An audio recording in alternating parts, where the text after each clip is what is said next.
You might now have a better sense of what relief workers are up against in the flood zone. And here to give us some perspective from Pakistan itself is Ariane Rummery from the UNHCR. That's the UN's refugee agency, and she joins us now live. And thank you for joining us here on World Report. And first, how do you deal with the sheer scale of the disaster? Well, I think that's the real word. It's the sheer scale, which means we have to respond on so many fronts at once. And there's still people we're not reaching, and we're still in the emergency phase. But at the same time, we're also trying to help those who are ready to go home in some of those areas like the northwest of the country, where the floodwaters have received, who are going back to completely destroyed houses, and trying to come up with programs to help some of them pick up the pieces and start again. So it's the complexity and the scale of this emergency which has been such a challenge for us all over the last few weeks. And logistics and simply reaching the victims, is that your biggest challenge? Well, reaching the victims is of course, the biggest challenge as well. There are still 800,000 people who are only accessible by helicopter at the moment, and so the UN's made a call for more helicopters. But also just trying to respond to the people who can go home. There are different phases of the emergency as well. People are going back to nothing.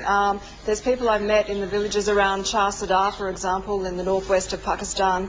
Their whole, not just their houses have been washed away, and these tend to be the very poor people who had mud houses. But their whole livelihoods have been washed away. So they might have been just people who work for a daily wage in the sugarcane fields around the areas. They've completely been destroyed, and not just this sort of crop, but the whole systems, the streams and so on that used to feed the crops have been destroyed. So people really have nothing, and we also need to help those people get back on their feet as quickly as possible as well. And what about your funding? How well funded are you to handle this disaster? Well, the funding's been a bit slow coming in. UNHCR has launched a 41 million campaign, but just as we're almost getting those funds in, we are, of course, having to revise it. Yesterday we launched another campaign for 120 million, and because we've had this slow-moving emergency with more and more people being assessed all the time, that may well change again. Even as we speak in parts of Sindh, there are more communities under threat. There's a second wave of flooding in other areas, so there's more and more people being affected all the time, and in those areas even where the floodwaters have receded, we're now getting better access to those communities. We're seeing just how bad is the damage, just what they need to get back on their feet. So we're going to need massive amounts of funding for some time to come. Now, the UN has warned about the risk of disease for some time. How serious is it, and what is your team seeing? Well, the risk of waterborne diseases is very, very high, and the health agencies are increasingly sounding the alarm about that. But even just simple things, I mean, you're out in the field and you meet people and you're talking to the women and children, and they're just scratching. They're scratching all the time because they have very bad skin diseases, fungal infections and scabies and things like that. Even the people who can go home, who might be over the worst of the flooding, they're trying to clear through the mud, and they tell you, we want to go and clean out our houses, but when we touch the mud, we start to itch more. So the skin diseases, as well as the more serious waterborne diseases, and as long as people have to stay in very damp conditions, if the water can't drain away from these places, then the water's stagnant. These things are going to get worse and worse. We started our conversation earlier talking about the scale of this disaster. It stretches all across Pakistan. Some 20 million lives have been disrupted. So where are your teams on the ground, and how exactly are you helping out? Well, the focus of UNHCR's operation is in the northwest, where we've had a very strong field presence over many years, where we've been most best placed to assist. This is in the Khyber Pakhtunkhwa province, the former Northwest Frontier province, and also in Balochistan. But increasingly we're also moving further south in Sindh and Punjab. One of the things that we've been doing as part of an interagency coordinated effort is looking after the shelter side of things. This is getting very basic things to people who still don't have shelter.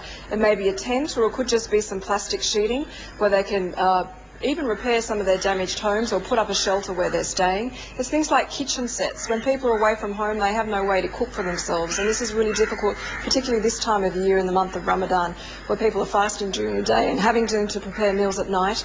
Mosquito nets we're giving out, sleeping mats and things, those basic things that you need to prepare away from home.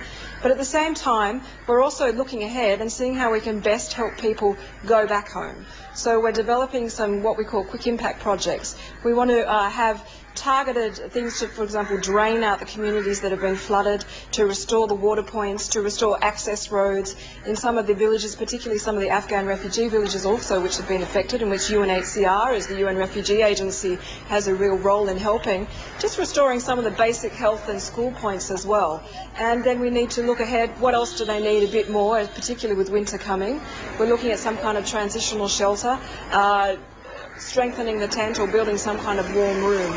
So this is a very complex emergency. We're still in the emergency phase. People still need food, water and shelter.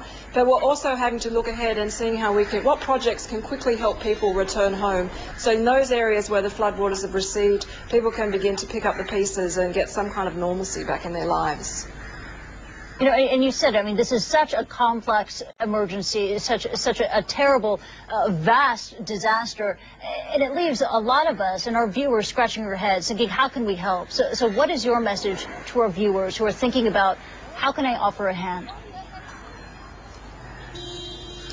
Well, I think that we still need massive amounts of support from the international community. You can go to our website, UNHCR.org, and see how you can donate or help any of the other organisations in the field. And we really need to ask people not to forget Pakistan. I know that this country's been through quite a lot in recent years, but this is really a disaster of unprecedented scale. And when you see the damage out there in the communities, when you see the need people have, when you see people returning but not to nothing but 4 feet of mud, they're really going to need all the help they can get for the next few months and possibly years ahead. Ariane Rummery of the UNHCR, thank you so much for joining us here on World Report, and take care and good luck to you and your teams there in Pakistan.